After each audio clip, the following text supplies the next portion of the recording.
Bom, então agora a gente está oficialmente no ar. Uhum. Seja bem-vindo, bem-vindo a todos. Gostaria de agradecer ao Carlos Rota pela gentileza de aceitar o convite, de estar aqui com a gente hoje, conversar sobre relógio biológico. Acho que vai ser uma conversa bastante esclarecedora. O Carlos Rota é professor do Instituto de Química da USP, fez doutorado na Universidade de Cambridge, estudou como as plantas sabem as horas. Atualmente, ele é professor do Departamento de Bioquímica do Instituto de Química da USP, onde estuda como as plantas usam essa informação para crescer mais e melhor. Então, eu realmente gostaria de agradecer imensamente. Vou passar para vocês, então, para todos que estão aqui na sala, o link do Facebook que a gente está compartilhando, para que se vocês tiverem alguém que não conseguiu se inscrever por algum motivo, poder assistir e interagir com a gente lá no Facebook. Então, como hoje vão ser questionamentos, né? Como eu havia falado antes, a gente ainda não estava ao vivo, hoje vai ser um web papo de fato. Então, o Carlos Otta vai fazer uma breve introdução e depois vai deixar a gente fazer as perguntas que quisermos. Então, eu espero que todos vocês aproveitem essa oportunidade e agradeço mais uma vez, Otta. Imagina, eu queria agradecer vocês, né, por ter organizado esse webinar. É um formato muito interessante, que permite uma interatividade com pessoas muito distantes, né? A gente está acostumado a dar aquele seminário para alguns participantes, e todos eles têm que estar fisicamente no mesmo lugar, e é muito legal essa ideia de poder interagir com quem estiver interessado e tem uma conexão na internet, né? Bom, como você falou, eu estudo como as plantas percebem as horas e como elas usam essa informação, né? Então, as plantas, elas têm dentro delas um mecanismo que a gente chama de relógio biológico. Esse mecanismo, ele também existe no nosso corpo, no corpo da maior parte dos animais, fungos, algumas bactérias. E é uma série é uma rede, né, de sinalização que acaba gerando informação sobre o tempo. E no caso das plantas, sobre a hora do dia, né? Agora, a pergunta do meu laboratório e a pergunta de todo mundo dessa área é: o que a planta faz com esse tipo de informação? Por que é importante para a planta saber as horas do dia, né? A gente sabe que plantas onde a gente conseguiu parar o relógio biológico ou retirar o relógio biológico, essas plantas elas crescem menos, elas fazem menos fotossíntese, elas acumulam menos biomassa e elas sobrevivem pior. Então a gente pode falar que o relógio biológico permite às plantas crescerem mais e melhor. E por que isso? Bom, uma das razões é que a gente vive em um planeta que tem uma rotação, né? E essa rotação traz uma série de mudanças no ambiente que são drásticas, por exemplo, o claro e o escuro, o quente e o frio, mas apesar de serem mudanças drásticas, elas são mudanças previsíveis e rítmicas, né? Então, só fazendo alguns cálculos, a gente sabe que horas vai amanhecer daqui a 1000 anos, né? No dia 22 de agosto ou no dia 12 de dezembro. Por quê? Porque esses movimentos astronômicos, eles são previsíveis. Então, apesar de a gente ter um ambiente que está constantemente mudando, ele tem algumas dessas mudanças bastante previsíveis. Então, o que a gente acha? A gente acha que o relógio biológico é uma adaptação dos organismos que otimiza a vida dos organismos para um ambiente rítmico, né? Então, se você tem um relógio, você consegue saber que horas certas mudanças vão acontecer. No caso das plantas, por exemplo, elas sabendo as horas que o sol vai chegar, né, as horas que vai amanhecer, elas começam a se preparar para fazer fotossíntese 30 minutos, 1 hora antes. E a gente consegue observar isso nos nossos experimentos. Ela começa a fazer RNA, fazer proteínas associadas à fotossíntese, mais ou menos 1 hora, meia hora antes do amanhecer. E assim que amanhece, elas estão prontas para fazer fotossíntese. E essa, sei lá, se a gente tende a imaginar os organismos como só reativos, né? Eles estão reagindo ao sol chegar. Mas se fosse só isso, quando o sol chegasse, a planta precisaria começar a se preparar para a fotossíntese e perderia, sei lá, meia hora ou uma hora de coleta de luz solar. E esse tempo faz muita diferença na vida da planta, principalmente se ela vive, por exemplo, no hemisfério norte, quando às vezes você tem dias muito curtos. Outra coisa que o relógio permite é você saber se as coisas estão acontecendo no mesmo horário do dia todos os dias. E uma coisa que não acontece no mesmo horário todos os dias é o anoitecer, comparado com o amanhecer. Então, o que acontece? Quando a gente está chegando no inverno, os dias vão ficando cada vez mais curtos. Quando a gente está saindo do inverno e indo para o verão, os dias vão ficando cada vez mais longos. Se você tem um relógio interno, você pode comparar o seu relógio com o que está acontecendo lá fora. E é assim que as plantas e os animais sabem que as estações do ano estão chegando. E assim elas conseguem antecipar essas mudanças, né? Então a gente vê no outono as plantas perdendo as folhas e perdendo outros órgãos, se secando. Elas estão exatamente se preparando para o inverno. E elas sabem isso porque elas percebem, as plantas percebem os dias ficando mais curtos, porque elas têm um relógio que permite fazer isso, né? Então, esses são dois exemplos só de como o relógio permite que os organismos vivam mais e melhor dentro de um ambiente rítmico. Tá? Bom, no nosso laboratório, a gente tenta entender outros mecanismos que permitem às plantas utilizar o relógio, né? O modelo principal que a gente usa é a cana-de-açúcar, que é interessante porque ela é uma planta grande, é uma planta importante, e ela acumula muito açúcar, né? Então, o que a gente tem feito é ir para o campo e olhar como a cana-de-açúcar vive ao longo do dia, tá? E isso vai permitir a gente entender o que ela está fazendo com o relógio e como ela está interagindo com o ambiente, tá? Então, por exemplo, a gente sabe agora que o relógio, em diferentes partes da cana-de-açúcar, ele controla diferentes coisas, né? E isso a gente não sabia, porque a gente utiliza uma planta modelo que chama Arabidopsis, que ela é muito pequena, ela é com uma grande desse tamanho, né? E geralmente ela é bem menor. E é muito difícil, então, perceber coisas que acontecem em partes diferentes dessa planta, porque ela é muito pequena. A cana-de-açúcar não, a cana-de-açúcar ela é grande, ela pode chegar, sei lá, 3 metros, mais de 3 metros. Então, a gente consegue coletar muito tecido, muita amostra, que permite a gente ver essas coisas acontecendo. Outra coisa legal é que a gente sabe agora, isso é muito recente, que a quantidade de açúcar dentro da planta controla o relógio biológico, né? Isso a gente descreveu nessa plantinha, na Arabidopsis, num trabalho recente.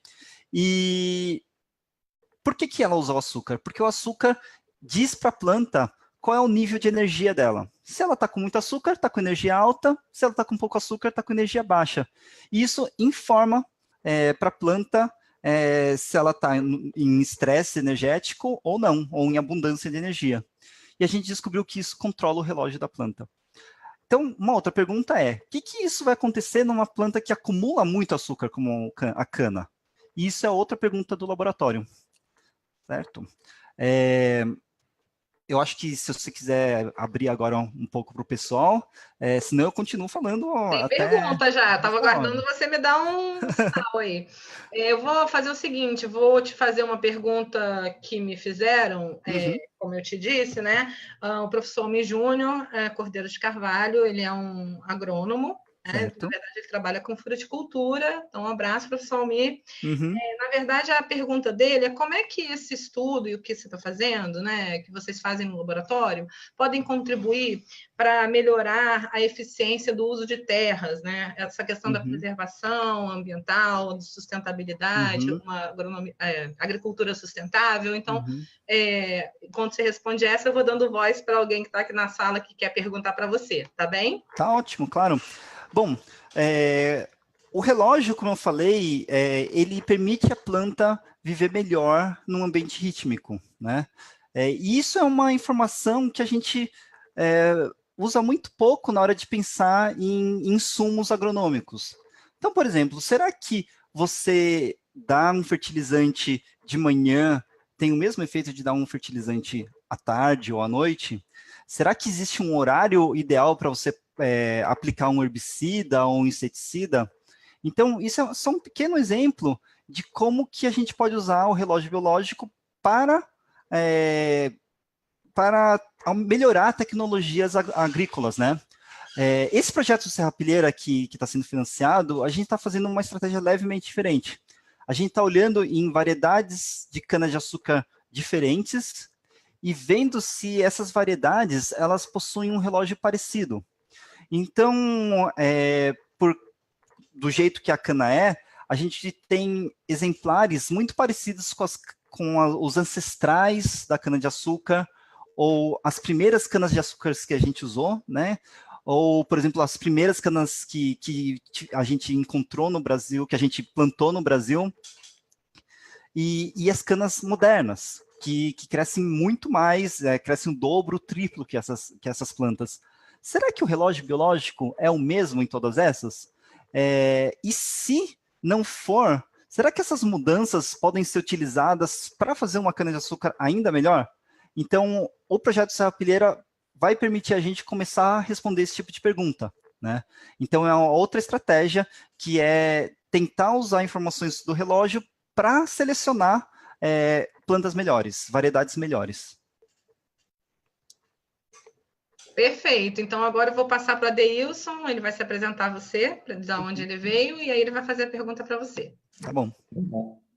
Boa noite a todos, boa noite, Carlos. Eu sou Adeilson, sou estudante do curso de licenciatura em Ciências Biológicas pela UENF, do consórcio CEDERJ, e a minha pergunta é o seguinte, eu acho que você até abordou um pouquinho disso há uns minutos atrás, quais fatores podem alterar o relógio biológico das plantas e quais as consequências dessa alteração para o vegetal? E também se situações de estresse que ela estiver passando, pode ocorrer alterações do relógio biológico. Muito obrigado pela pergunta, Deilson, boa noite. É uma pergunta muito legal, essa que você fez. Por quê? O que a gente sabe que altera o nosso relógio? Vamos começar pelo nosso. A gente sabe que luz, temperatura alteram o nosso relógio. A gente sabe que informações sociais alteram o nosso relógio. Então, uma pessoa em posição de liderança pode alterar o nosso relógio. O nosso ciclo de alimentação faz isso. Às vezes, um relógio na parede pode alterar o relógio. Então, são várias coisas que alteram o relógio biológico dos humanos. Nas plantas, a gente sabe um pouco menos e, aparentemente, são menos coisas. Mas o que a gente já sabe? A gente sabe que luz é uma coisa muito forte, que altera muito o relógio. Temperatura é uma coisa que controla o relógio. Como eu falei, o nível de açúcar dentro da planta altera o relógio. E a gente tem dados no laboratório que sugerem que a presença ou não de sombreamento perto da planta também altera o relógio. E isso tem a ver um pouco com luz, talvez um pouco com temperatura, né? Então, esses são coisas que fazem. Agora, o estresse é uma pergunta legal, porque a gente tem várias evidências que toda a via de percepção do estresse e reação ao estresse tem muita interação com o relógio biológico. Tanto o relógio biológico controlando essas vias e tanto essas vias controlando o relógio biológico. Só que a gente não sabe muitos detalhes, né? O que eu chuto, né? Qual seria uma hipótese? Inclusive, eu tenho um aluno que trabalhou nessa hipótese. É que quando a planta está numa situação de estresse, ela meio que muda o programa de controle dela, né? Ela começa ela ativa genes diferentes, ela muda um pouco o investimento de energia, né? Ela investe energia em locais diferentes, ela faz coisas que ela não faria se não tivesse sob estresse. A gente é um pouquinho assim também, né? E então, isso certamente deve afetar o relógio. e certamente deve afetar o que o relógio controla, né? Agora, os detalhes disso são coisas que a gente está estudando. Uhum. Tá? Ok, muito obrigado pela explicação, Imagina. professor. Na verdade, pegando um pouquinho disso que ele falou, Ota, tem alguns estudos relacionados com ritmos biológicos, ciclos circadianos, né? Com estresse salino, estresse hídrico, né? Você podia falar só um pouquinho mais sobre isso, porque eu queria entender um pouco melhor essa relação, né? Sim, sim. E talvez também, para quem ainda não sabe muito sobre ritmos biológicos, né? Se a gente pudesse falar sobre ritmos biológicos ciclos circadianos, é a mesma coisa? Claro, uma coisa mais aberta. Tá bom. Rapidinho a primeira pergunta, o que a gente sabe que está medido? A gente sabe, por exemplo, que em frio intenso, certas plantas simplesmente param o relógio, tá? Isso pode ter a ver com o fato de que elas se encontram geralmente dormentes nesse frio intenso, né? Que seria um inverno muito lá no hemisfério norte ou em latitudes mais altas, né? A gente sabe que em seca, dependendo do horário que você olha a planta, ela está expressando diferentes genes de proteção contra a seca, né? Então tem essa interação. Agora, então vamos falar uma coisa, a parte mais básica de ritmos e relógios e tudo mais. Bom, se eu colocar todo mundo dessa sala num local que fica sempre com luz acesa, sempre na mesma temperatura, a gente ainda vai ter um ritmo de mais ou menos 24 horas, tá? Mesmo que a gente não tenha nenhuma informação do tempo se passando, né? Um experimento muito interessante é eles colocarem voluntários dentro de cavernas escuras e observar a atividade desses voluntários. E o que eles veem é que esses voluntários mantêm um ritmo mais ou menos perto de 24 horas. Por que isso? Porque as plantas, a gente tem esse mecanismo interno de geração de ritmos. A gente chama isso de ritmos circadianos, porque eles são ritmos ao redor de 24 horas. Né? Então, circ é ao redor e dian é dia. Então, ao redor de um dia. A gente tem outros ritmos que não são ritmos de um dia só. Mas esses ritmos geralmente não são controlados pelo relógio. Né? Por exemplo, tem um ritmo menstrual, né? que segue um período de 28 dias. Né? Isso é um exemplo legal de um ritmo que não segue o relógio biológico. Então, ritmos biológicos, em termos geral, é um termo utilizado para qualquer evento que, depois de um tempo, ele volta para o mesmo ponto. Né? Ele começa num ponto, vai para outro e depois volta para esse ponto. E o intervalo entre a ida e a volta do ponto é um intervalo definido. Tá? Então, o ritmo menstrual geralmente é 28 dias, o ritmo circadiano geralmente 24 horas. Né? E o relógio biológico é o nome que a gente dá para os mecanismos que permitem que esses ritmos sejam gerados. E são principalmente mecanismos internos que interagem com ritmos externos. Né? Então, uma coisa interessante é que o ritmo gerado pelo relógio nunca é exatamente 24 horas. Então, ele precisa ser sincronizado com o ritmo externo todos os dias. Tá? Inclusive, essa é uma interação muito interessante que a gente vê nos experimentos. Né?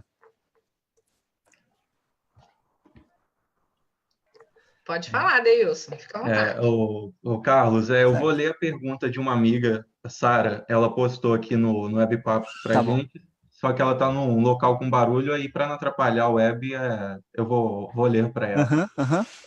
É o seguinte, professor, sabendo os fatores que podem afetar, mas levando em conta que não temos estações bem definidas e regiões tão diferentes, principalmente composição de micronutrientes no solo, como os resultados obtidos podem ser utilizados em diferentes áreas? Tá. Uma coisa interessante, né? A gente vive falando que a gente não tem estações definidas, muito bem definidas aqui principalmente no Brasil ou aqui no Sudeste.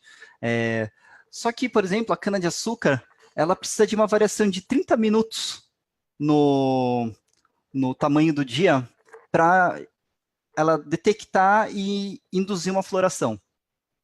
Então, é muito pouco. Né? Para você ter ideia, o tamanho do dia aqui no estado de São Paulo, ele varia mais ou menos de 11 a 13 horas. Mais ou menos, eu acho que é 11 horas e meia até 13 horas e meia. É muito pouco, mas mesmo assim é o suficiente para as plantas perceberem. Então, tem essa parte. Né? Já plantas mais perto do Equador, talvez essa parte de sazonalidade conte um pouco menos.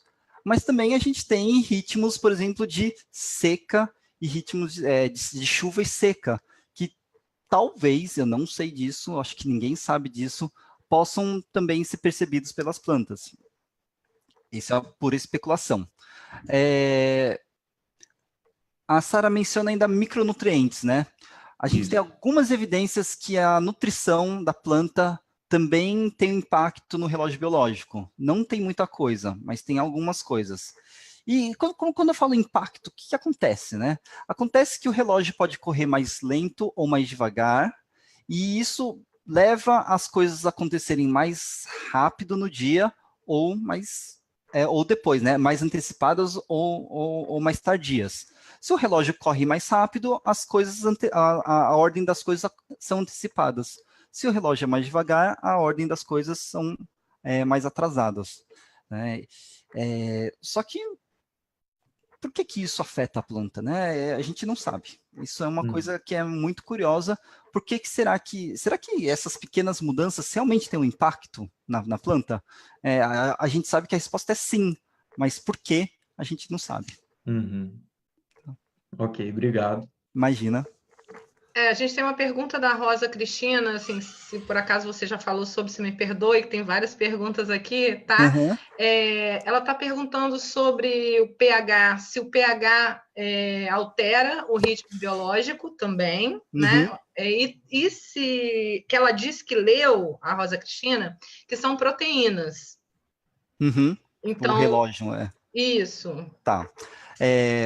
pH, eu acho que a gente não estudou sobre pH ainda, a gente não sabe essa resposta. Em termos práticos, o pH também pode influenciar a aquisição de nutrientes, né? Então, também tem essa interação do pH com os nutrientes que a planta obtém. Tudo isso também pode interagir com a capacidade da planta de produzir açúcares. Então, é um conjunto de coisas que a gente simplesmente não sabe ainda, né? A gente ainda tem muita coisa para entender sobre as plantas. A outra pergunta era sobre...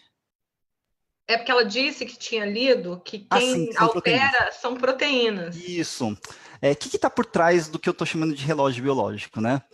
É uma rede de sinalização, como eu falei, de proteínas, mais especificamente fatores de transcrição. O que são fatores de transcrição? São proteínas que são capazes de ligar no DNA e ligar ou desligar genes. Né? Então, se você liga ou desliga um gene, você pode mudar se uma outra proteína vai ser feita ou não.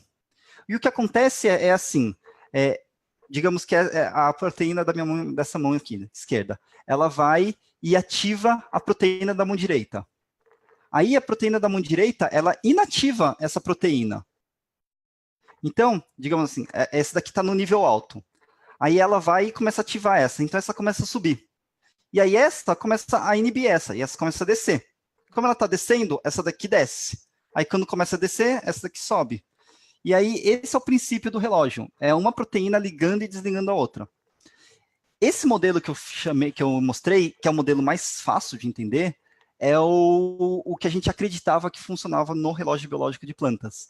Agora a gente sabe que é um pouquinho mais complicado. É um sistema de várias etapas, e uma etapa inibe a próxima. Então, em vez de ter um lado que inibe e outro lado que ativa, são vários lados, um inibindo o outro.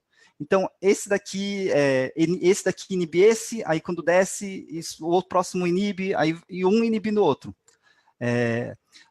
é tudo muito complicado para a gente entender, a gente tem que desenhar modelos matemáticos, e realmente é uma coisa que às vezes dá um nó na cabeça. Mas o que a gente sabe é um modelo muito robusto, e quando eu chamo de robusto, é uma coisa que a gente consegue prever o que vai acontecer, e ele é repetitivo, assim como os ritmos astronômicos. A gente pode falar, em tal horário eu vou achar tal proteína, e você vai lá e você acha essa proteína. Tal horário eu não vou achar essa proteína, você vai e você não acha essa proteína. Então é um modelo muito robusto, é um modelo que tem muitas alças de controle, né? Então são várias proteínas regulando umas às outras, exatamente para que qualquer desbalanço no relógio, isso não faça com que a planta perca a hora, tá? Então, é muito bonito desse ponto de vista, tá? Às vezes você falando parece integração metabólica, quando a gente estudava, são muitas modulações, né? Uhum. E vários fatores é isso mesmo? Vários fatores que estão causando essa modulação das proteínas. Isso, exatamente. São vários fatores que causam essa modulação, mas o interessante é que tudo isso parece ser construído, né? Parece ter surgido pela evolução para que uma mudança compense a outra e o relógio continue estável. Entendeu? Então, você mexe um pouquinho numa proteína aqui, só que aí mexe um pouquinho na outra proteína, tudo se ajusta, e o ritmo continua muito parecido com 24 horas. Tá? É como se as engrenagens mudassem de tamanho, de um relógio ficassem mudando de tamanho, mas mesmo assim o resultado final fosse sempre um relógio que está na hora. A gente continua com uma pergunta lá da Rosa Cristina, ela está acompanhando a gente no Facebook, está perguntando, esse grupo de pesquisa, eu acredito que seja o seu, já está visualizando possíveis modificações no relógio causadas por alterações climáticas? Essa é uma ótima pergunta. A gente não está estudando especificamente isso, mas é uma coisa que eu acho que é muito importante ser estudado e que eu estou esperando a oportunidade surgir para que isso seja feito, né? A gente sabe, como eu falei, que temperatura pode afetar o relógio, mas a gente sabe também que dessas partes que eu acabei de falando, que uma compensa a outra e acaba resultando no mesmo. Então, é possível que, do ponto de vista do relógio biológico, todas as alterações acabem chegando no mesmo lugar. A gente não sabe disso, né? Uma coisa que certamente a gente vai ter que lidar é como as plantas agem sob estresse, né? Então, mais do que mudanças climáticas, a gente tem um vislumbre de uma maior frequência de clima extremo, né? Por exemplo, longas secas ou chuvas torrenciais, e isso preocupa muito a gente, né? Até mais do que mudanças graduais, às vezes essas mudanças bruscas podem afetar muito a nossa capacidade de produzir alimentos, né? Então, que a gente fala de segurança alimentar. Então, é um problema muito sério, e realmente a gente estudar o relógio biológico, ele pode ajudar a gente a entender o que vai acontecer com as plantas e ajudar as plantas a lidarem com essas mudanças, né?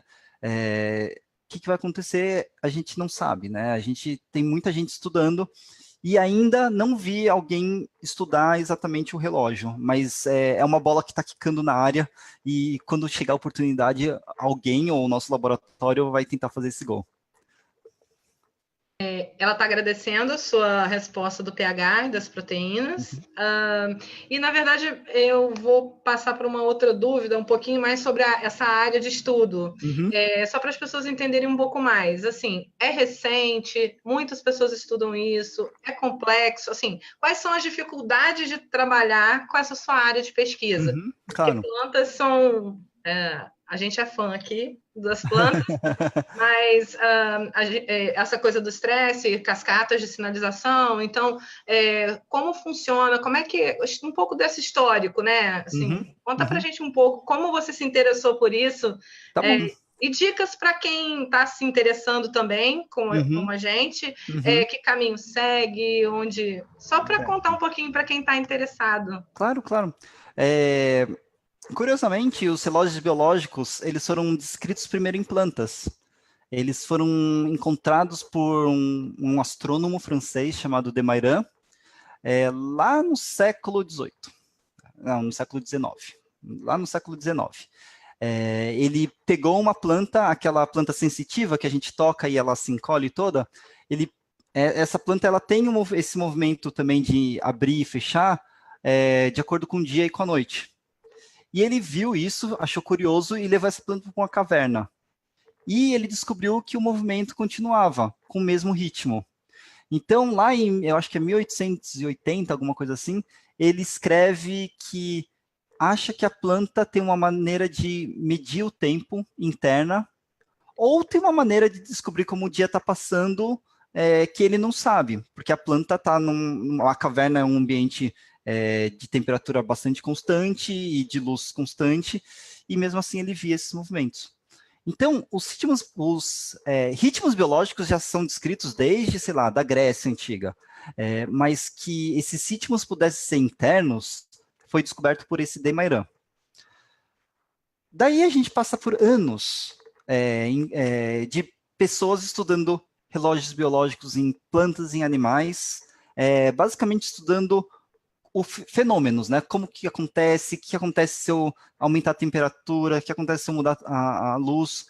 Darwin estudou ritmos biológicos em plantas, e entrando na era da genética, lá em 1995 surge o primeiro mutante que tem um problema no relógio, um mutante em planta, né? Eu estou falando, aí nesse ponto, os estudos com insetos e animais já estavam muito mais avançados, em plantas foi atrasado. Então, em 1995, a gente tem o primeiro grupo descrevendo um mutante, e alguns anos depois, vários anos depois, uns 5 anos depois, a gente tem a clonagem, a identificação do gene que está mutado, né?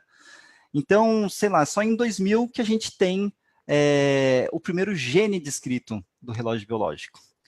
E em 2001, a gente tem o primeiro modelo, super simples, né? Então, quando eu comecei a estudar o relógio biológico de plantas, que é em 2003, que é quando eu comecei meu doutorado, a área era estava muito no começo. E agora, né, em 2018, a gente, 15 anos desde então, a área avançou muito. A gente tem praticamente todo o relógio descrito, a gente tem algumas perguntas, mas as principais já foram descobertas, né? E tudo isso em 15 anos, que em 15, sei lá, 15, 20 anos, que não é muita coisa, né? Então, é uma área muito, muito nova. E a outra coisa é estudar. O que eu recomendaria, né? No Brasil, não existem muitas pessoas estudando relógio biológico de plantas, né? Que estuda especificamente isso, é o nosso grupo, mas existem outros grupos que tentam entender as plantas nesse contexto de variações do dia, né? Então, e é legal que, na verdade, qualquer um pode tentar entender a planta ou um organismo ao longo do dia e ver se existe uma variação. O que acontece é que, muitas vezes, eu, como sou um especialista, eu consigo desenhar experimentos mais adequados para isso, né? Então, se você está interessado em fazer um experimento estudando o relógio biológico, eu me ponho à disposição para dar uma consultoria sobre como desenhar um experimento que será aceito na área, digamos assim, e que veja tudo, né?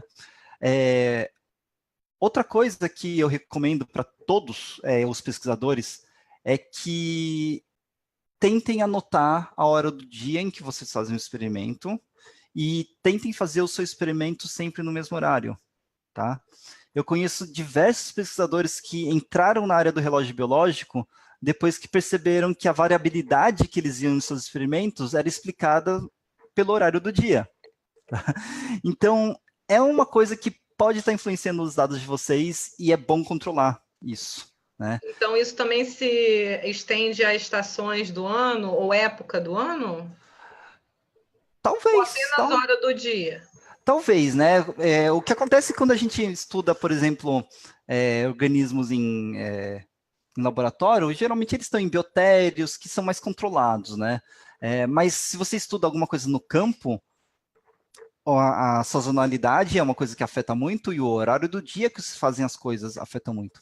Tem um experimento muito legal em que eles só coletaram a planta em 30 minutos de diferença no dia.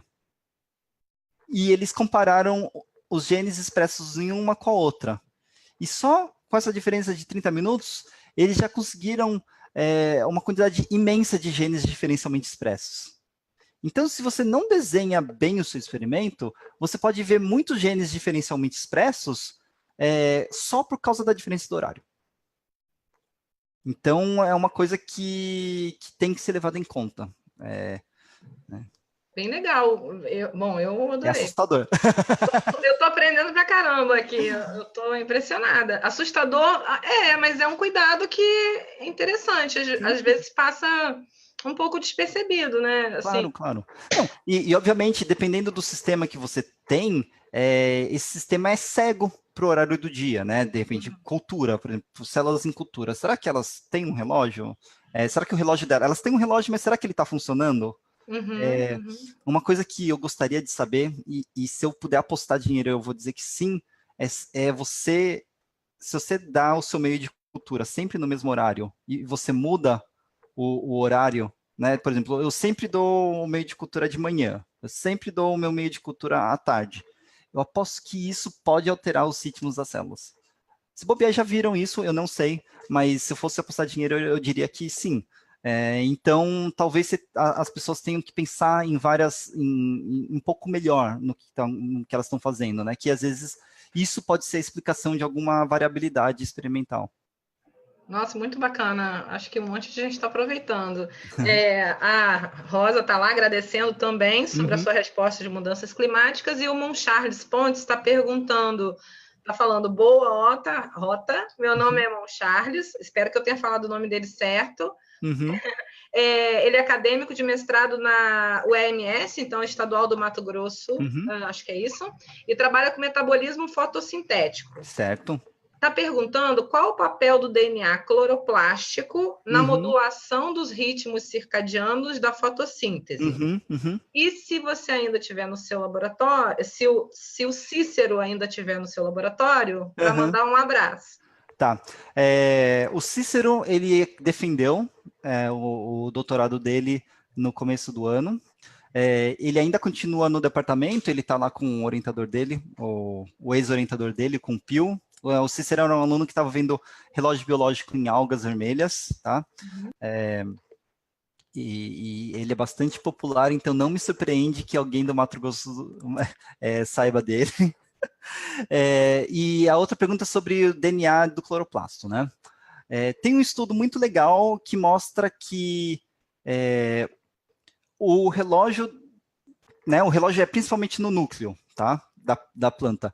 Ele controla o cloroplasto controlando ritmos de fatores sigma, tá? Então vamos traduzir isso. Fatores sigma são fatores que controlam se genes estão ligados ou não em bactérias. Cloroplastos, eles são bactérias que foram domesticadas, digamos assim, pelas células das plantas, cianobactérias que foram domesticadas. Então, elas tinham fatores sigmas.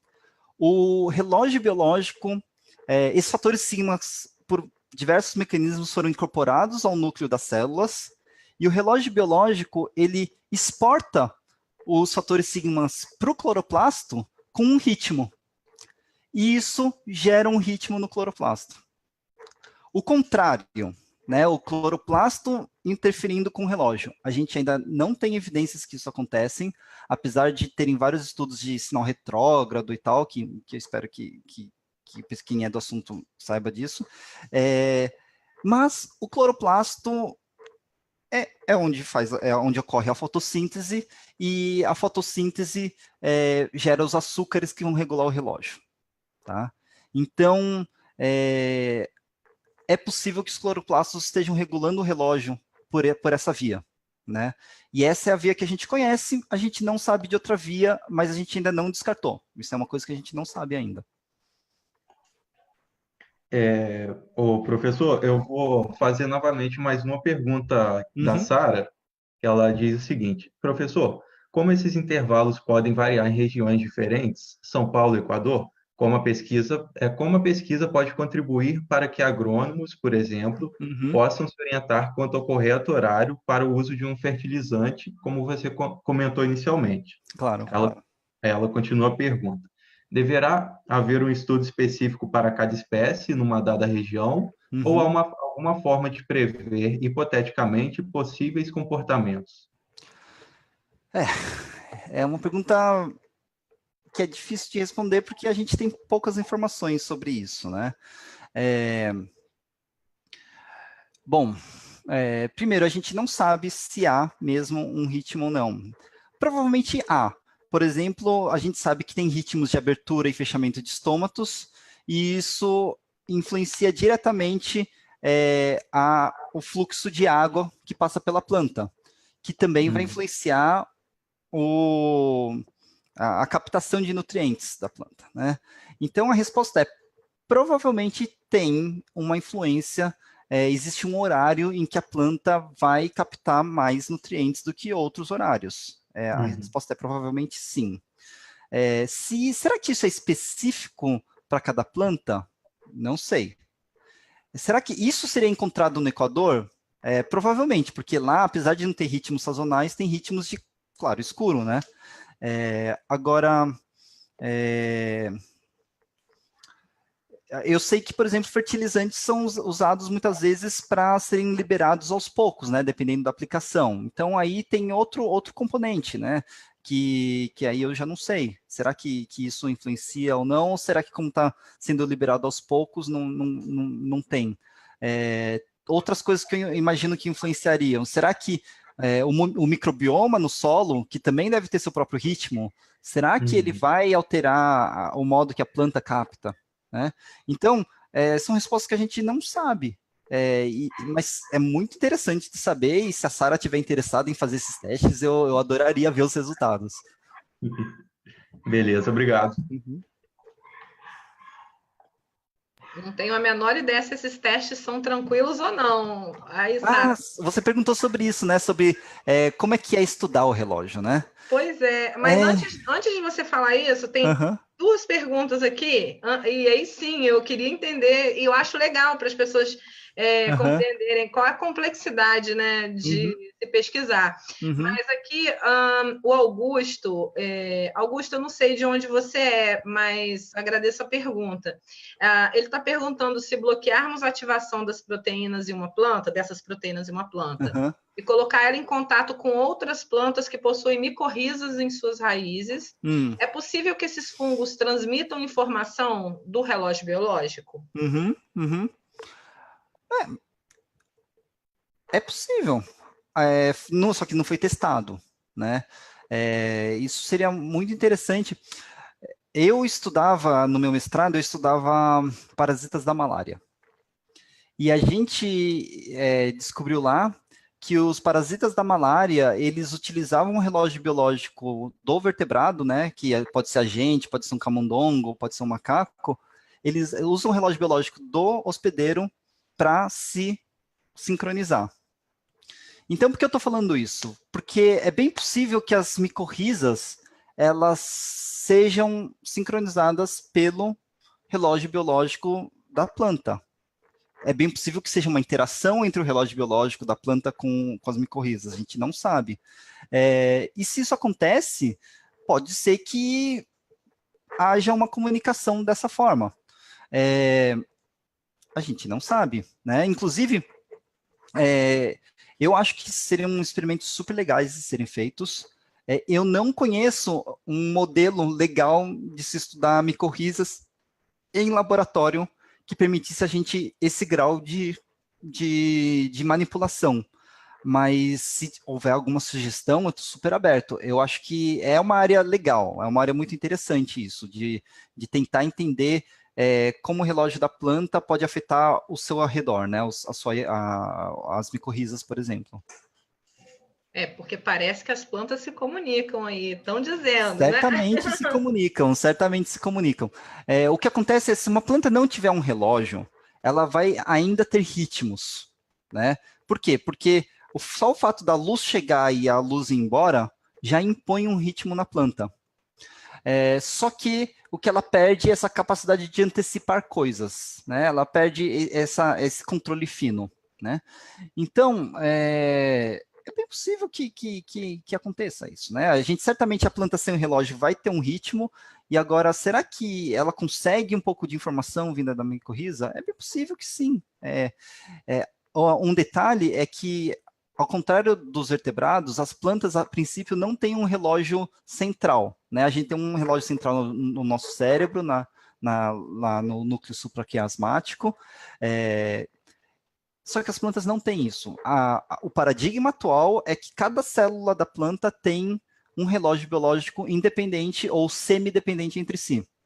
Mas existem alguns dados que sugerem que existe algum grau de comunicação, só que a gente não consegue medir isso, a gente não sabe.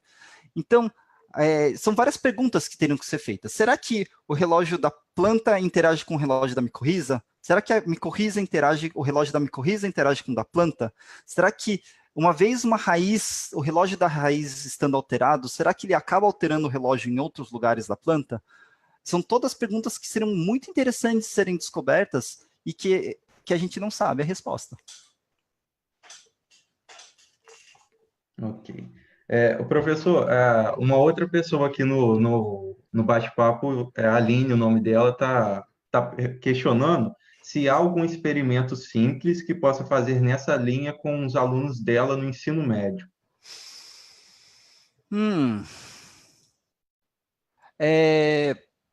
Talvez. Por exemplo, a gente tem um experimento que é muito conhecido, que é o experimento da elódia, né?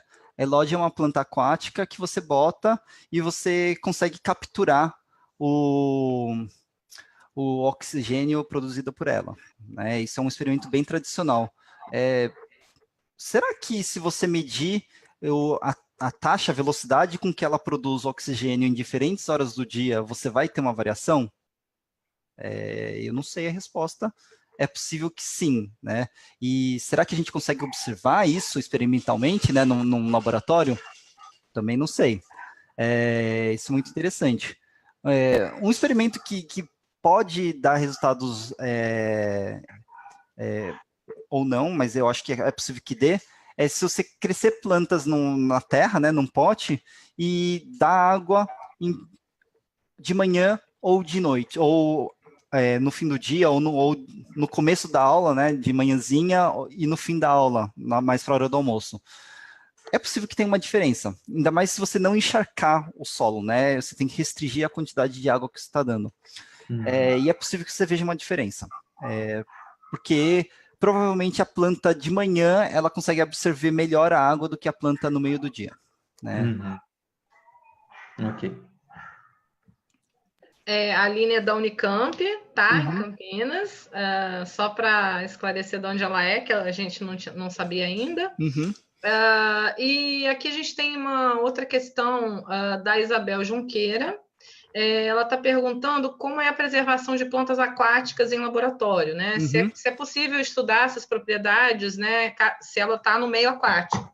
Sim, tem uma planta que é aquática que as pessoas gostam de usar, que é aquela. Eu só lembro do nome em inglês agora, que chama duckweed. É uma plantinha que tem só duas folhinhas e tem umas raízes e elas ficam boiando. Agora me fugiu o nome. Essas plantas são super fáceis de se manter em laboratório e elas se multiplicam muito rápido. E aparentemente elas têm um ritmo na taxa de multiplicação delas, né? Então, isso você consegue manter. A elódia você mantém em qualquer aquário, né? É uma planta de aquário, geralmente. Então, é fácil. Já a gente mantém algas, né? Na verdade, o laboratório do Pio, que é aqui no fundo do corredor, eles mantêm muitas algas em cultura, né? Que são algas em que você fornece para elas crescem num ambiente controlado e você fornece água do mar esterilizada de tempo em tempo para ela ter nutrientes e outras coisas. Então, são esses os métodos que a gente tem. Geralmente você precisa de uma sala ou uma estufa com luz, temperatura controladas, e você mantém elas num tanque ou algo parecido. Olha, a Aline falou que vai tentar fazer o experimento que você sugeriu. Falei para ela depois contar para a gente, né? Por favor, eu adoraria saber o resultado. E a Leozane Cristina é uma professora da Federal de Santa Catarina, está dizendo que trabalha com resposta das plantas de alho, submetida a diferentes condições de vernalização. A vernalização poderia ser considerado estresse benéfico, que estaria interferindo no relógio biológico da planta? É muito interessante essa parte de vernalização, né? Eu não conheço muito o alho, mas o que acontece? Eu sei que vários estímulos desses, como podem gerar mudanças epigenéticas na planta, né? Ela marca no DNA, em alguns lugares, por exemplo, um fenômeno como, por exemplo, botar a planta no frio por um tempo. Então, se isso acontece nesse nível, é bem possível que isso acabe afetando o relógio biológico ou afetando os genes que o relógio biológico controla, tá? Então, é possível sim, seria interessante descobrir, muito interessante descobrir.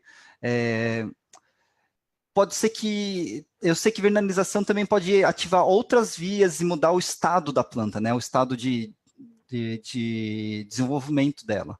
E isso também pode alterar, principalmente, os genes que o relógio controla, né? Agora, se é benéfico ou não, eu não sei, e que tipo de mudanças também não sei. Mas é outro projeto legal, vocês estão cheios de ideias boas para projetos. Você vai achar um monte de colaborador, viu? Espero que sim, por favor. Nós também esperamos que sim. Ainda mais se for só para dar pitaco, como eu estou fazendo, é o melhor tipo de colaboração para gente. Olha, mas um bom pitaco tá valendo ouro, viu? Não? Sim, claro. A gente está agradecendo todos os seus pitacos. Adeilson, por favor. Carlos, tem um comentário de uma amiga minha aqui do CEDERJ também, Juliana Lopes. Ela fez um comentário sobre a Elódia, ela disse que já teve essa planta no aquário dela e que era incrível acompanhar o desenvolvimento dela, que é muito rápido. Não, é isso mesmo. Por isso que as pessoas gostam de usar em escola, porque é fácil de manter. Nossa, se você já fez o experimento, né? Você bota a Elódia num becker, coloca um funil invertido, segurando ela, e coloca um tubo de ensaio na ponta do funil, cheio de água. Então, todo o oxigênio que ela produz é escoado pelo funil até o tubo de ensaio, e você consegue medir o quanto de oxigênio está produzindo, né? Dependendo da quantidade, você consegue até fazer um teste se é oxigênio ou não. Então, a gente vê muito em escola eles fazendo experimentos modificando a quantidade de luz, ou a qualidade da luz, né? Então, eles colocam filtros azuis, verdes e vermelhos para ver como isso afeta a fotossíntese. Eu nunca vi eles fazerem esse experimento mexendo com o tempo, né? É claro que tem desafios logísticos envolvidos, mas que pode ser interessante, desde que a pessoa controle para, por exemplo, usar a mesma planta nesses diferentes horários do dia, né? Por exemplo. Olha, tem mais uma... Tá todo mundo agradecendo. Tem 2 pedidos aqui. Um eu vou ler daqui a pouco, que é uma questão mais elaborada, mas Tá bom. A Mariana Ritter, mentora do Cientista Beta. Oi, Mari, beijo. Tá perguntando se você está no laboratório e se você poderia fazer um tour aí com a sua câmera, se dá para virar, só para ela ver onde você está. Tá, eu tô dentro do meu escritório, né? Então, se eu soubesse que vocês iam pedir isso, eu ia arrumar um pouquinho. Olha, ela pediu. Mari, eu adorei, porque a gente gosta de conhecer onde os pesquisadores ficam, viu, Ota? Então, esse daqui é o meu escritório, vocês veem que ele é comprido, né? Ele não é, ele é delimitado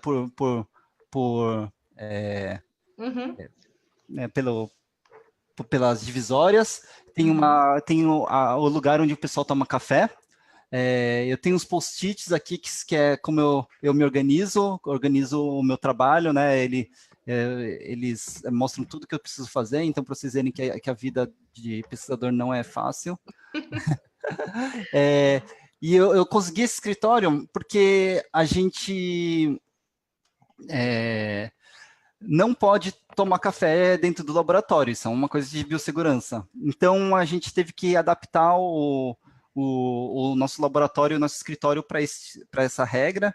Então, eu decidi que eu iria fechar um escritório para mim, né? Antigamente, meu escritório era dentro do laboratório, e desde que eu incluísse a cafeteria do laboratório aqui. Tem uma coisa muito legal que é engraçada, mas eu acho legal do meu escritório, é que aqui onde tem os post-its, na verdade, ele abre e dá para o meu laboratório. Então, é como se fosse um gabinete, os alunos aparecem aqui na minha janelinha para fazer consultas e tudo mais. Bate na janelinha e fala, hello, tem exatamente. Alguém aí? Aquele pitaco, é isso? E aí eu abro a janelinha e faço atendimento de gabinete, né, de guichê. Que máximo! Isso é uma coisa que não foi pensada para ser assim, mas acabou sendo e é super legal, na verdade. A Isabel tá falando que gostou dos bonequinhos, viu? Mais gente gostando dos bonequinhos. Esses bonequinhos, eles são uma coleção chamada Pop Funko, né, que tem bonequinhos de tudo quanto é tipo, tem milhares deles, e a minha coleção específica é de engenheiros e cientistas, então é uma coisa que eu sempre, quando eu posso, eu compro um engenheiro ou um cientista novo, né, são bonecos geralmente da cultura pop, né? São de séries, de quadrinhos, de televisão, de jogos de videogame. A Mariana agradeceu, falou que amou essa janelinha aí. Então, eu vou fazer a pergunta da Sara agora. Claro. Você falou dos experimentos, ela está no experimento. Claro, claro. Ela está contando que no experimento dela de iniciação científica, eles fizeram um derrame simulado de petróleo em espécies de restinga. Certo. Então, foram 4 tratamentos. Uma planta, 2 plantas mais FMAs. Não, o primeiro planta, depois planta e FMA. Depois certo. Planta, depois petróleo. E, Sara, eu não estou entendendo muito bem seu experimento, mas vamos lá. Eu não sei o que é FMA, assim, o pessoal aqui também não sabe. Eu também não sei. Se você puder explicar melhor, conta pra gente. Ela esperava resultados melhores para as espécies que sofreram inoculação com fungo. Deve ser fungo, então. Porém, não fez diferença na resposta do estresse para parâmetros fisiológicos e de pigmentos fotossintéticos. Ela está perguntando se você acha que o relógio biológico dos indivíduos podem ter interferido na avaliação e na relação com os fungos. E ela falou que esse FMA é fungo micorrízico arbuscular. Entendi. Olha, eu não sei. Eu acho que eu teria que saber, entender melhor o sistema e o ensaio que vocês fizeram para dar um pitaco, né? Porque eu sei lá, eu não sei nem o que esperaria. Claro que eu acho que o petróleo afetaria o crescimento da planta e provavelmente vocês estavam testando se o fungo ele traria alguma proteção para a planta, né? Quando você adiciona um petróleo. E aí, quando você diz que não tem diferença, é que os fungos não trouxeram proteção para as plantas inoculadas com petróleo, eu imagino. Agora, eu não sei. Cara, depois você conta melhor, ou então manda um e-mail para a gente encaminha. Se você quiser uma opinião, se você permitir, Rota, a gente... que aí talvez ele possa opinar assim, fica realmente mais complexo, mas eu entendi, um só planta, um planta e fungo, outro planta e petróleo, e outro planta, fungo e petróleo, exatamente. Correto? E aí você diz que quando você inoculou com os fungos, você achou que teria uma resposta melhor. Tá precisando, ela falou que está precisando de uma opinião. Tá, vamos ver se ele puder te atender, não sei, se você puder... Claro, enfim, claro. Tá vendo os pitacos, né? Vou para outra pergunta. A Sheila está perguntando, Sheila da Silva Oliveira, não sei de onde ela é. Ela está dizendo qual a metodologia utilizada para quantificar a taxa de fotossíntese que a planta realiza durante diversas horas do dia. Sim, o que a gente usa, ele é um equipamento chamado IRGA, né? Ele é um equipamento que pega os gases, ele mede, ele é uma câmara que você coloca a folha nessa câmara e você passa gases, ou por exemplo, por essa câmara. Então, esse equipamento ele mede a quantidade de água e a quantidade de CO2 entrando na câmara e depois a água e a quantidade de CO2 saindo da câmara, tá? Dessa forma, a gente consegue medir se a planta está captando CO2 e se ela está liberando água por evaporação. Com esses dois dados, a gente consegue estimar a fotossíntese da planta, né? E assim que é o experimento padrão para medir fotossíntese.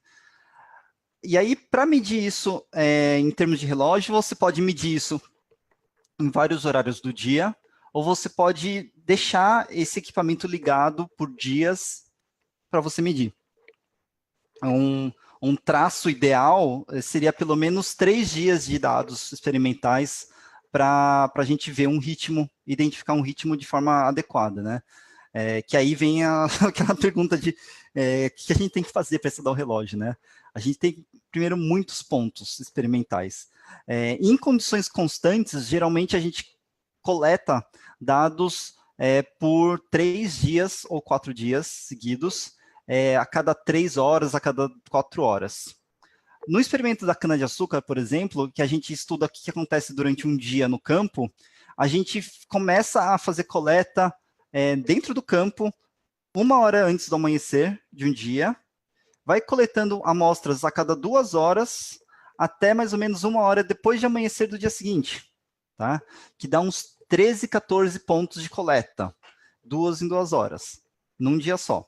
Ou, quando a gente faz experimentos em condições controladas, são coletas a cada 4 horas, por exemplo, durante 2, 3 dias. Então, dá 6, 12, 18 coletas sem parar.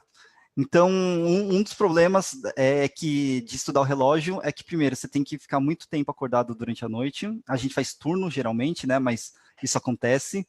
E depois, imagina ter que analisar. Qualquer um experimento são 12 amostras, mais as réplicas e tréplicas, né? Então, são 36 amostras que você precisa extrair DNA, extrair RNA e medir alguma coisa. Então, tudo é muito grande, né? Então, tudo pode ficar muito caro de repente. Então, a gente tem algumas pessoas falando dos seus experimentos, e aí, Otto, eu queria que você se sentisse muito à vontade. Se deixar, a gente fica perguntando aqui a vida toda, mas você fala pra gente aí como é que tá seu tempo, tá? A gente está adorando aqui, tô acabando de ver que tá todo mundo adorando, mas, por favor, fique à vontade, tá? Que tá gostoso, né? A gente vai conversando. Claro. Não, enquanto estiver bom, acho que a gente continua. Tá ótimo, então.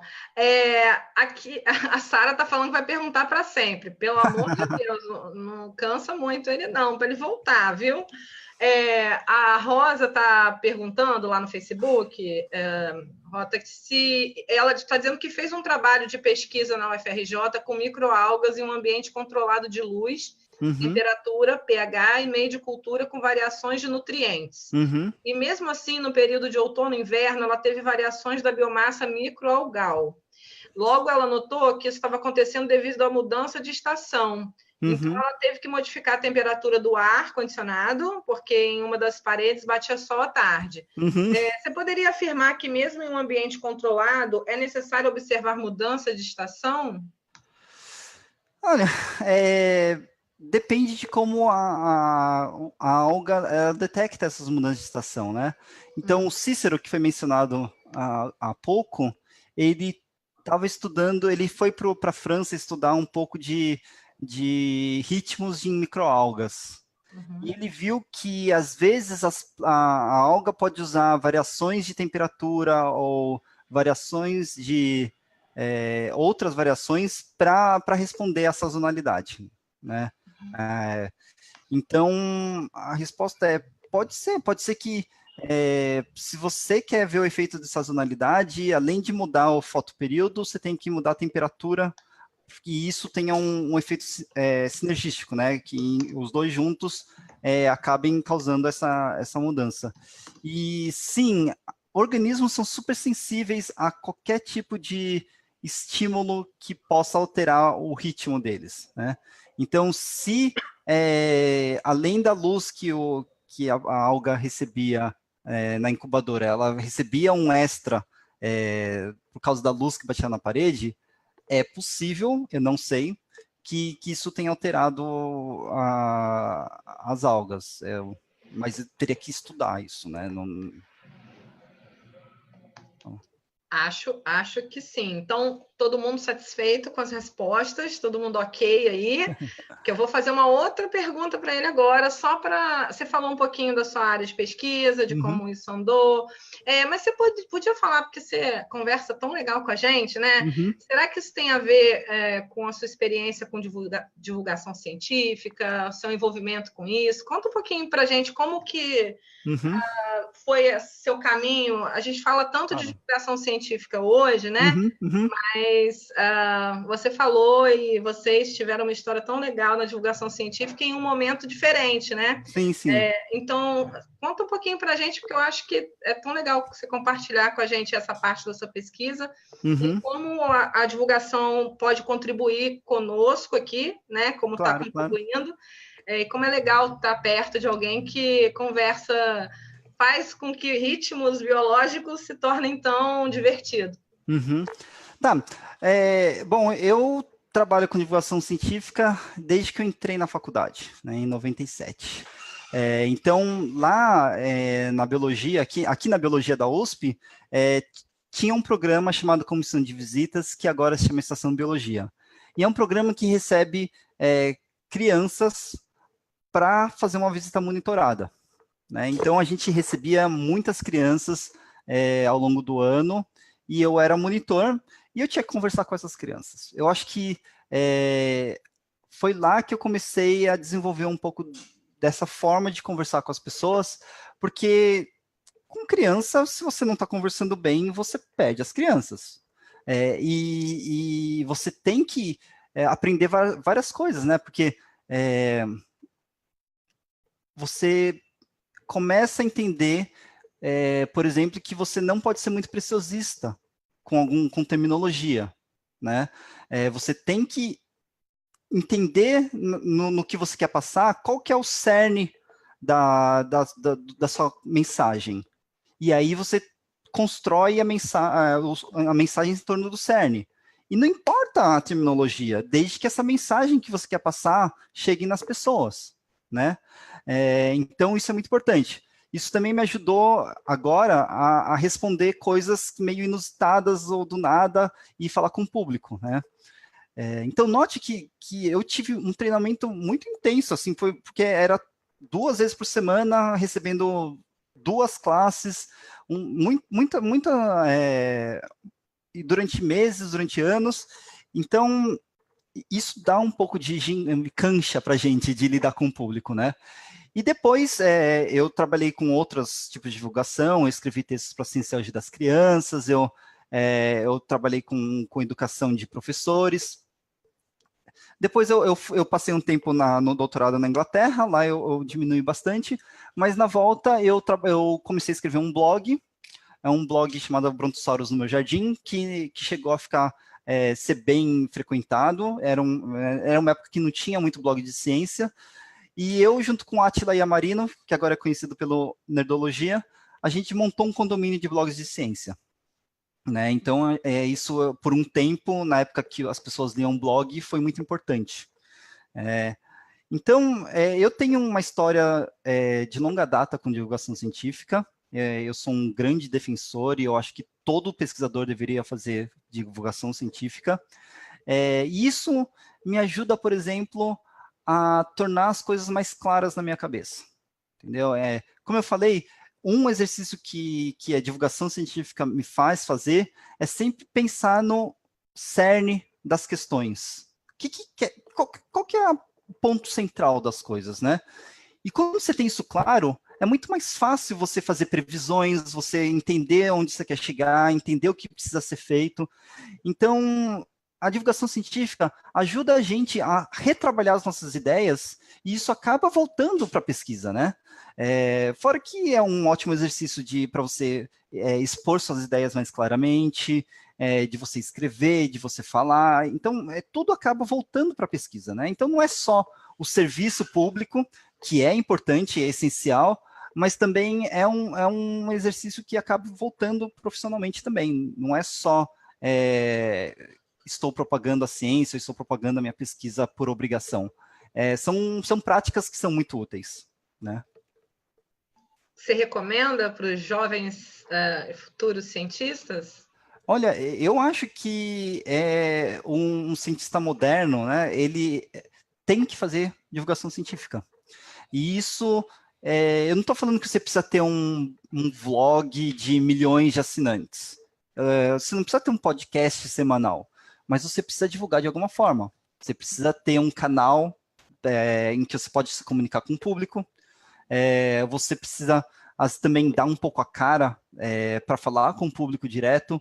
Então, é muito comum a gente ter as pessoas fazendo divulgação pela internet, mas o contato com o público é muito importante. Exatamente para você começar a entender o que o público pensa, o que o público precisa e criar uma empatia com o público, né? Então, a gente tem vários divulgadores que acabam entrando em problemas porque eles não entendem do público-alvo que eles têm, né? Então, é muito importante você tentar fazer um tipo de divulgação científica, mesmo que seja de vez em quando, em que você tenha um contato cara a cara com o público, né? E um público mais diverso possível, que é lá que você começa a entender quais são os anseios da população e como que a gente, como cientista, pode ajudar esses anseios, né? E assim a gente acaba justificando o nosso dia a dia, né? O nosso financiamento. Eu gostaria de agradecer a você pelo caminho que você fez na divulgação científica, né? A gente compartilhou aqui, está ativo o seu blog, né? Então, quem quiser visitar, é bem legal, tem várias coisas legais. E a gente vai voltar para a pesquisa, que a gente não conversou ainda sobre as dificuldades que a gente tinha conversado. Lógico que não queria acabar com as dificuldades, então, claro. Depois, mas assim, antes a Sheila está perguntando exatamente, ela está querendo saber por que é caro fazer essa análise de taxa fotossintética e quais os obstáculos e qual a importância de fazer esse tipo de análise. E aí você fala dessas dificuldades ou como seria essa sua área dentro, lógico, a fotossíntese é uma parte, né, o que ela está perguntando. E aí a gente vai se encaminhando para a gente finalizar, se não tiver mais perguntas, tá? Tá bom. Então, o Augusto está dizendo que ajudou muito colocar o blog dele, está agradecendo. O seu blog é legal. Beijo para todos os divulgadores científicos. Ele está pouco ativo, pouquíssimo ativo, né? Mas a gente tem outros projetos que vão sair em breve. Bom, por que é caro fazer análise de taxa fotossintética? Eu não sei exatamente qual é a metodologia que você está se referindo e o que você quer dizer com caro? Porque pesquisa tem vários níveis de caro, né? Mas o IRGA, né, que é analisador de infravermelho de gases, então ele usa a luz infravermelha para analisar os gases, que é o IRGA, ele é um equipamento muito caro, porque ele é muito delicado e ele também é um equipamento que quebra muito frequentemente, tá? Então, você ter um IRGA e você conseguir mantê-lo, ele custa dinheiro, ele é caro, né? O IRGA obviamente tem várias faixas de preço, mas mesmo o mais barato é caro. Então, eu imagino que se você estiver pagando um serviço, esses valores estão embutidos, né? Exatamente porque é um aparelho muito difícil de usar, é um aparelho que quebra o tempo todo e ele já é caro, né? Só existe o IRGA, uma das perguntas. O IRGA é o mais utilizado. Tem outras maneiras indiretas de se medir fotossíntese, mas, por exemplo, você pode tentar ver a eficiência com que a planta absorve luz, né? Então, você usa um equipamento chamado PAN. Ele joga uma luz muito forte na planta e vê quanto dessa luz volta. E aí ele consegue, por meio de alguns cálculos, estimar quanto dessa luz que você jogou foi absorvida pela planta. Mas não é o ideal, né? O ideal, o legal do IRGA é que você está medindo exatamente quanto CO2 a planta está pegando e quanta água ela está perdendo, né? Que são 2 parâmetros importantíssimos para calcular a taxa de fotossíntese. E aí você acaba se restringindo ao IRGA mesmo, né? E o PAN, ele dá uma medida mais indireta, mas também pode ser útil. Olha, estão parabenizando você aqui no Facebook, Luiz Eduardo Delbem. Oi, conheço já. E a Rosa Cristina está parabenizando pela pesquisa e pela divulgação e está dizendo que um dia vai te visitar, vai visitar você. E quem sabe ela faz um mestrado aí. Olha, vai ter uma fila, hein? Podem entrar em contato. Tem muita gente procurando essa área de pesquisa? Olha, já foi mais difícil procurar gente, mas de vez em quando aparece gente querendo essa área diretamente. O nosso departamento, ele tem um sistema em que você pode fazer a prova sem um orientador. Uhum. E se você passar a prova, você pode procurar esse orientador. Então, vários alunos que eu tenho foram recrutados nesse pool, mas algum deles também eles vieram me procurar. Né? Então, a gente tem uma mistura disso. Eu acho que é o suficiente para o laboratório no momento. Mas, por favor, se você está interessado, eu estou louco para conversar com você e ver se a possibilidade de fazer um mestrado, um doutorado, um pós-doc comigo.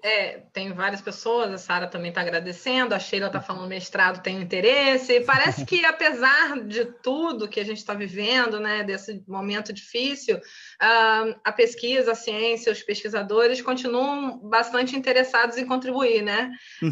Isso é muito bom, é bom ver pessoas aqui junto com a gente que estão dedicando 1h15, 20 do seu tempo, assim como você, para conhecer um pouco uma área de pesquisa que a gente ouve falar pouco no Brasil, ainda, né? Sim. Então, a gente só tem que agradecer. Muito bem, eu agradeço o seu esforço, eu já falei para você que eu acho que é um projeto incrível e é muito legal você dar essa oportunidade de a gente se conectar com outras pessoas que a gente não teria oportunidade se não fosse uma iniciativa como essa.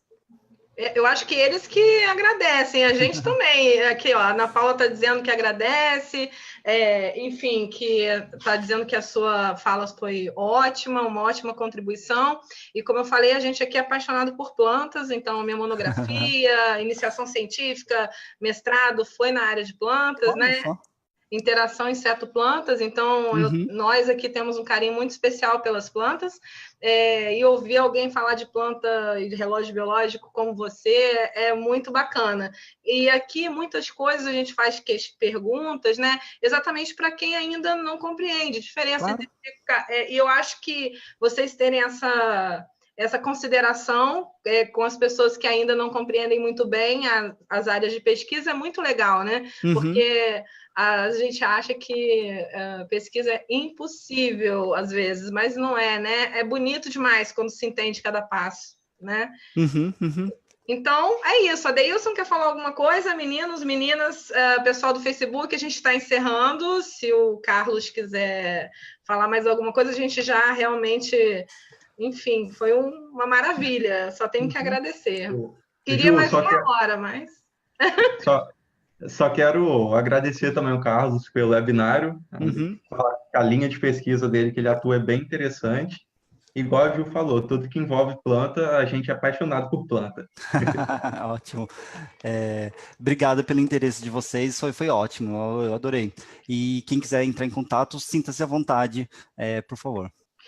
Você prefere... A gente vai... Quem quiser falar com o Carlos, né? Lá no vídeo, a gente compartilha o vídeo, né? Depois isso vai para o YouTube. Se vocês quiserem, mandem e-mails para a rede que a gente encaminha. Então, acho que a conexão está feita. Sintam-se à vontade. Todo mundo que acaba colaborando aqui com a gente é muito gentil em responder posteriormente as questões. Então, assim, é super importante importante essa disponibilidade de vocês, porque a partir do momento que a gente se conecta, né, não tem muito jeito, as pessoas realmente estão buscando isso. Então, eu agradeço por isso também, tá? O Expedito Nunes está dizendo, está parabenizando, né? Ele disse que trabalha na administração de uma universidade federal e disse que iniciativas como essa são necessárias. Então, eu agradeço a todos e um beijo. Eu agradeço demais. Já estou com saudade das plantas. Agora a gente vai ter planta aqui, vai demorar um pouquinho, mas elas sempre são bem-vindas. Vocês também são sempre muito bem-vindos. Cada um dos pesquisadores que passa aqui e todos que nos acompanham, tá? Tá ótimo. Beijo, gente. Vou encerrar aí no Tchau, Facebook, tchau. tá? Beijo, até amanhã. Até amanhã não, semana que vem. Beijo.